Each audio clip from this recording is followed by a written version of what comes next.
আসসালামু আলাইকুম ওয়া রাহমাতুল্লাহি ওয়া বারাকাতুহু। আজকে তো গ্রামে আসছিলাম, আলহামদুলিল্লাহ। গতকালকে আসলাম জকিগঞ্জ।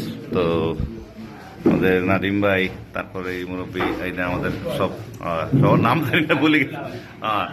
আমাদের দলু ভাইরে চিনি আমি, এই নাম এখানে মুখস্থ আছে আলহামদুলিল্লাহ। আমাদের শাহাবুদ্দিন ভাই, তারপর আমিনুল হাসান, শামীম সাহেব, চাচা আছেন।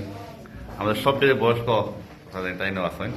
আর আমাদের ফখর মেম্বার সব আছেন, তরিকুল্লাহ ভাই আছেন, এই যে পিছনে সব আছেন আলহামদুলিল্লাহ। নাম মনে হন না, নাদিম ভাই যে।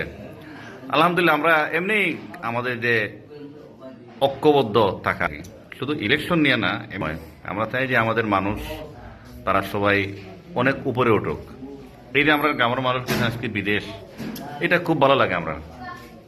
আমার সালাম করারও দরকার নাই। আমি মনে করি আমার একজন মানুষ গেছে, হ্যাঁ তা হোক ভালো অবস্থায়, ওগুলো জরুরি।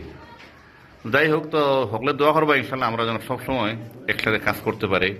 আমরা বিভিন্ন ধরনের অনেকে বিভিন্ন রাজনীতি করেন, সমস্যা নাই। রাজনীতি করলে পালা করে করতে হইব। তাই যদি উপরে উঠতে পারেন, যদি আমরা টেলিভিশন দেখতাম পারে গ্রামও বইয়া বইয়া তাই কোনো বক্তৃতা দিরা, তো ওটা আমরা খুশি আলহামদুলিল্লাহ। আমার দেখারও দরকার নেই, তারপরও মনে হয় খুশি। তো আলহামদুলিল্লাহ সবাই ভালো থাকুক। আর এমনি একটা ভিডিও করলাম, আইলাম আগে গ্রাম। আচ্ছা, আসসালামু আলাইকুম।